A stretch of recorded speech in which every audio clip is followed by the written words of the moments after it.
अस्सलाम वालेकुम students, welcome back to एसन पॉइंट। जिस तरह हमने पहले सॉल्व किए थे 2019 का फिर 18 का, तो आज हम स्टार्ट करेंगे 2017 के पास्ट पेपर्स जो थे MCQs according to reduce syllabus. तो चलें स्टार्ट करते हैं।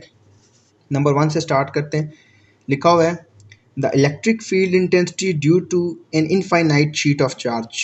के इलेक्ट्रिक फील्ड की वैल्यू बताएं जो इनफाइनाइट शीट ऑफ चार्ज की वजह से। तो बेटा ये तो लॉन्ग क्वेश्चन भी आता है, एप्लीकेशन ऑफ गाजीज लॉ डेरिवेशन है इसकी। तो इसमें मैं आपको एक टिप देता चलूँ, आंसर तो ये करेक्ट है नंबर 1 वाला। इसमें मैं आपको एक छोटी सी टिप देता चलूँ क्योंकि ये इनफाइनाइट शीट ऑफ चार्ज का भी है और इसमें कैपेसिटर वाला भी आ जाता है कि उसकी हम प्लेट ऑफ कैपेसिटर की बात करते हैं। तो इसमें एक छोटी सी टिप आपको देता चलूँ कि जो इनफाइनाइट शीट ऑफ चार्ज होता है उसकी बोथ साइड्स पे क्योंकि इलेक्ट्रिक फील्ड होती है, यूँ हम कंडक्टर लेते हैं इस तरफ भी इस तरफ भी, तो इस वजह से उसमें यहाँ पे 2 आता है। और जो विदाउट 2 के है जिस तरह ये वाली है, तो ये वाली कैपेसिटर के लिए। ठीक है, तो ये बेटा होल डेरिवेशन है, इसको तो आपने अच्छे से याद करना है। तो फर्स्ट वाला इसका करेक्ट है, इनफाइनाइट शीट ऑफ चार्ज की वजह से। नेक्स्ट है the amount of energy equal to 1.610 power minus 19 joule is equal to. हमने पढ़ा हुआ है कि 1.610 पावर माइनस 19 जॉल इक्वल होता है 1 इलेक्ट्रॉन वोल्ट के। ये प्रूफ भी है फर्स्ट चैप्टर में, और ये हम ज़्यादातर जब वैल्यूज़ कैलकुलेट करते हैं एनर्जी की तो उस वक्त भी हम ये यूज़ करते हैं।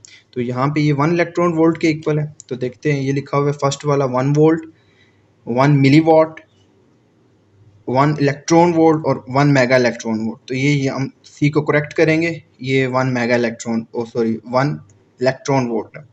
थर्ड पे चलते हैं। थर्ड कहता है कि thermocouples converts heat energy into, electrical energy में कन्वर्ट करता है लेकिन रिड्यूस सिलेबस में नहीं है ये रिड्यूस सिलेबस में नहीं है, इसको छोड़ दें।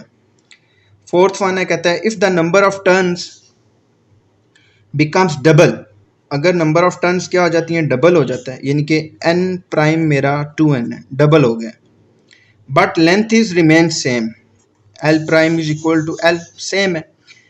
The magnetic field inside the solenoid becomes, अब बेटा इसमें आपको magnetic field inside the solenoid की वैल्यू आनी चाहिए जो होती है b is equal to mu naught N I, और इसमें n क्या होता है, n आपको पता होता है number of turns per unit length. तो यहाँ पे मैं n की जब वैल्यू पुट करूँगा तो हो जाएगा b is equal to mu naught capital N over l into आई।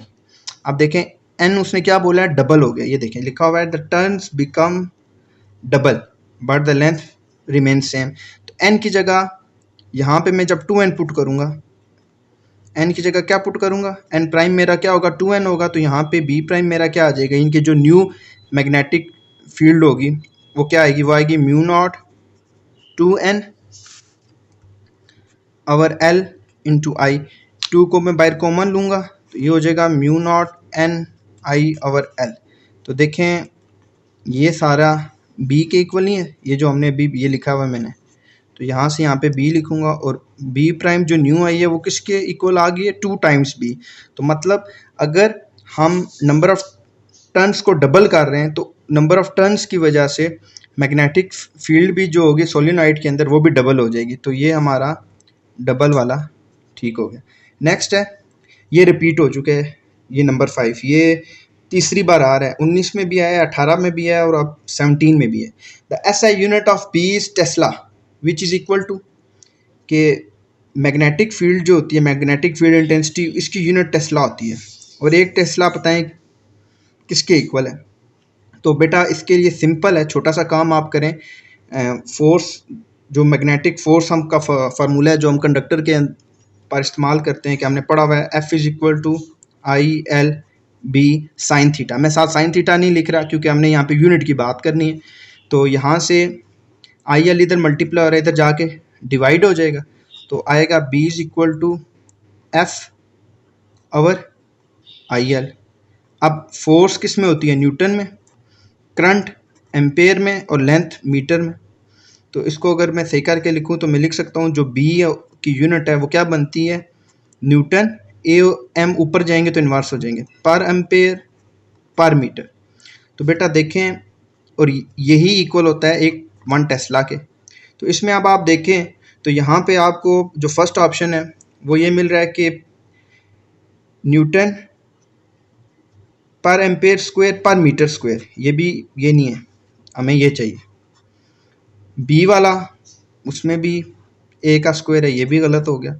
सी वाले में ए -1 है लेकिन एम की पावर -2 है, ये भी गलत हो गया। तो ये डी वाला है, ज़रा सा खप में पड़ गया है, तो इसको आपने साइड पे कर लेना है। तो आप लोग तो समझ रहे हैं ना, तो फिर उसके लिए ये देख लें कि बी, इसमें डी ऑप्शन करेक्ट होगा, newton per ampere per metre. 1 tesla is equal to newton per ampere per metre. Next 6th वाला, the EMF produced by an alternating current generator is. EMF बेटा ये अगर आप मोशनल EMF वाले topic में जाएं तो उसमें हमने फार्मूला पढ़ा था, यहाँ पे मैं साइड पे कर रहा हूँ, VBL साइन थीटा। और क्योंकि जनरेटर था तो जनरेटर में आपने पढ़ा था कि इसकी ये 4 साइडें होती हैं, यहाँ पे एक नॉर्थ पोल एक साउथ है, तो इस और इन दोनों की वजह से EMF प्रोड्यूस होगी, इन दोनों की वजह से नहीं होती। तो इन दोनों की EMF के लिए यहाँ पे 2 लिख देंगे, ठीक है। और बकाया कैलकुलेट करके पेज नंबर आप जाएंगे 97 पे, वहाँ पे आपको मिल जाएगा कि इसका आंसर ये है NWAB साइन थीटा। यहाँ पे n नंबर ऑफ टर्न्स हैं, A एरिया है, B मैग्नेटिक फील्ड इंटेंसिटी है, और W जो है वो एंगुलर वेलोसिटी है। ये यहाँ पे आप V की जगह पुट करेंगे ना R ओमेगा, तो यहाँ पे आप आ जाएंगे, ठीक है। अब 7th की बात करते हैं। 7th जो है वो कहता है कि in DC generator slip ring act as. बेटा DC जनरेटर वाला टॉपिक है ही नहीं रिड्यूस सिलेबस में, तो इस वजह से हम इसे छोड़ रहे हैं, ये रिड्यूस सिलेबस में ही नहीं है। 8th, the FM transmission frequency range from, ये भी रिड्यूस सिलेबस में इंक्लूड नहीं, इसे भी छोड़ है, लेकिन ये बेटा 2 टाइम्स आ चुका है, ये याद रखना, ये 2 टाइम्स आ चुका है, ठीक है। रिड्यूस सिलेबस में नहीं है, हमारे काम का नहीं है, लेकिन 2 टाइम्स इस वजह से बता रहा हूँ कि कम से कम आपको ये क्लियर हो कि किस चैप्टर में से किस टॉपिक में से उठा रहे हैं। तो ज़रूरी नहीं है कि ये MCQs आपको 2021 के पेपर में आए, लेकिन ये भी हो सकता है कि उस टॉपिक में से आ जाए जहाँ ये बार बार रिपीट हो रहे हैं। जिस तरह ये देखें ऊपर मैंने अभी आपको बताया, ये SI unit of B is tesla which is equal to newton per ampere per metre, ये 3 दफ़ा आ चुका है, 19 में भी है, 18 में भी आया है और 17 में भी है। चलें 9th की बात करते हैं। 9th क्या कहता है? 9th कहता है कि when 10 volts are applied to AC circuit, AC circuit को हमें अप्लाई करने के लिए क्या मिले? 10 वोल्ट मिल गए। The current flowing in it is 100, I की वैल्यू हमारे पास 100 मिली एम्पेयर हो गई। इट्स इम्पीडेंसेस, अब इम्पीडेंस पे बच्चे परेशान हो जाते हैं कि इम्पीडेंस कौन सी चीज़ है। बेटा ये कंबाइंड रेजिस्टेंस होती है, AC सर्किट बोला है तो रेजिस्टर की होगी, कैपेसिटर और इंडक्टर, इन दोनों की जो कंबाइंड रेजिस्टेंस होती है ना, इनके मिला के रिएक्टेंस बोलें आप, जो कुछ भी बोलें, तो उसको ये इनके जो उनकी रुकावट ये करंट के लिए बनाते हैं, कैपेसिटर, इंडक्टर और रेजिस्टर, उसको इम्पीडेंस बोलते हैं। तो अब आपने इम्पीडेंस कैलकुलेट करनी है तो सिंपली आप यहाँ पे लिखेंगे Z कैलकुलेट करना है, और कोई लंबा फार्मूला नहीं लगाना, जो आपने पढ़ा है ना V equal to I Ohm law, यहाँ पे R की जगह आपने Z रख देना है, V equal to I Z। अब इसको ज़रा सॉल्व करते हैं। Z is equal to V by I, V हमें 10 वोल्ट है और करंट हमें कितना है? 100 मिली एम्पेयर। तो इसको करेंगे तो 10 वोल्ट 100 10 पावर -3 आ जाएगा। जब आप इसको सॉल्व करेंगे 0 0 से कैंसिल हो गया, ये ऊपर जाएगा तो आपको 100 आंसर मिल जाएगा, ठीक है। 100 आंसर होगा, 100 ओम। तो देखें यहाँ पे 100 ओम किधर है? ये फर्स्ट वाला, फर्स्ट 100 ओम, ये ठीक हो गया। नेक्स्ट चलते हैं 10 पे। 10 क्या कहता है? 10 कहता है कि the critical temperature for aluminium as a semiconductor is. बेटा ये आपने रट्टा लगाना है, 1.18 केल्विन, ठीक है, जो ये रूम टेम्परेचर से बहुत कम है। 11th पे आते हैं। 11th कहता है कि the photo diode is use for the detection of photo diode. बेटा यहाँ पे बस ये देख लें फोटो का क्या मतलब होता है। Photo stands for light. तो फिर फोटो डायोड किसकी डिटेक्शन को काम करेगा, हीट की, मैग्नेट की या करंट की? वो तो लाइट की करेगा। तो option D will be correct. Next 12 है। 12 क्या कहता है? 12 पढ़ते हैं। 12 कहता है कि the number of turns in a the number of terminals in a semiconductor diode are. कितने टर्मिनल्स होते हैं सेमीकंडक्टर डायोड में? तो वो सेमीकंडक्टर डायोड जो हमारा होता है वो होता है P और N। एक यहाँ से निकलेगा, एक यहाँ से निकलेगा, या इस तरह बनाएं तो ये डायग्राम होती है। एक ये हो गया, एक ये हो गया, तो दो टर्मिनल हुए ना। इनपुट आप किधर लेते हैं? एक इधर देते हैं, एक इधर देते हैं। तो यहाँ पे हम लगाएंगे 2 को करेक्ट करेंगे। 13 को पढ़ते हैं। When an electron combines with a positron we gain. ये बेटा चैप्टर नंबर 19 में आपने पढ़ा था, पेयर इनहेलेशन। उसमें हमने पढ़ा है कि इलेक्ट्रॉन और पॉजिट्रॉन जब मिलते हैं तो हमारे पास 2 फोटॉन्स बनाते हैं। तो कितने फोटॉन्स? तो क्या बनेगा? 1 फोटॉन बनेगा, 3 बनेंगे, 2 बनेंगे या 4? 2 फोटॉन्स बनेंगे।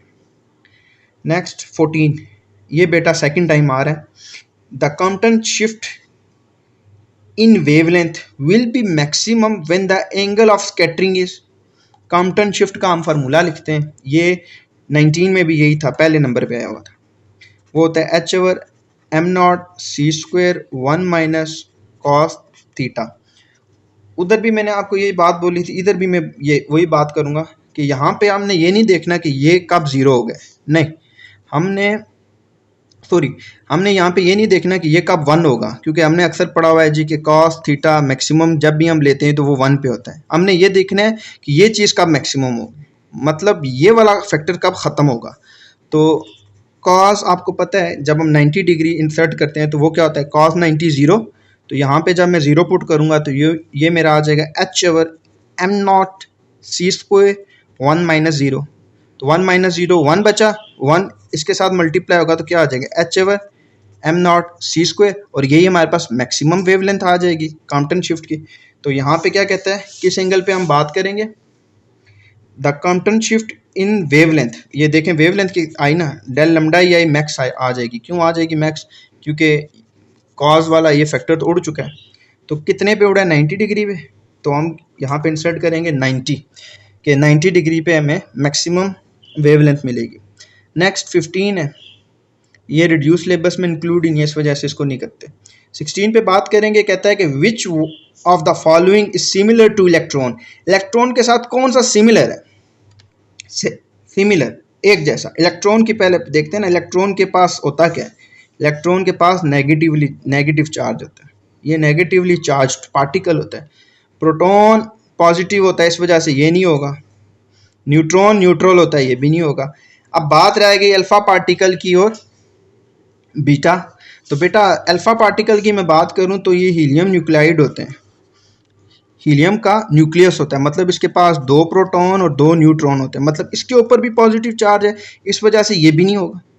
पीछे रह गया बीटा पार्टिकल, और बेटा बीटा पार्टिकल ही होते हैं, इनके ऊपर नेगेटिवली चार्ज होता है और इनका मैस बिल्कुल इलेक्ट्रॉन के मैस जितना ही होता है approximately.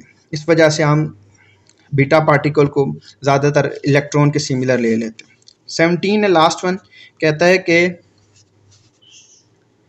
The element formed by radio active decay is, कि हमारे पास कोई भी एलिमेंट है, फर्स्ट के ये मैं एक्स ले रहा हूँ, ठीक है, इसमें से हमारे पास 2 बनते हैं, वाई और जेड, ठीक है, या फिर ये कोई पार्टिकल बन जाता है, जिस तरह ये हो गया जी, गैमा रेडिएशन से एमिट हो गए। तो अब इसमें से ये बना है ना, तो इस वजह से इसको बोलते हैं फादर, और ये वाला जो होता है इसको बोलते हैं डॉटर, जो न्यू बनने वाला होता है, ठीक है। तो अब यहाँ पे क्या लिखा हुआ है कि element formed by radio active decay, के रेडियो एक्टिव डिके के बाद कौन सा बनेगा? तो फादर तो नहीं हो सकता, ना मदर, पेरेंट भी नहीं है, सॉरी इसको फादर नहीं बोलते, इसको पेरेंट बोलते हैं, माय मिस्टेक, यहाँ पे पेरेंट आएगा, पेरेंट से डॉटर बनता है, तो हम इसे डॉटर एलिमेंट के। ज़्यादातर बच्चे क्या करते हैं, ये सी वाला ऑप्शन करेक्ट करके आ जाते हैं जी, पेरेंट पेरेंट होता है। तो बेटा इसमें कंफ्यूज नहीं होना, उसने बोला है कि रेडियो एक्टिव डिके के बाद कौन सा बनेगा, तो बाद वाला जो है वो डॉटर आता है, ठीक है।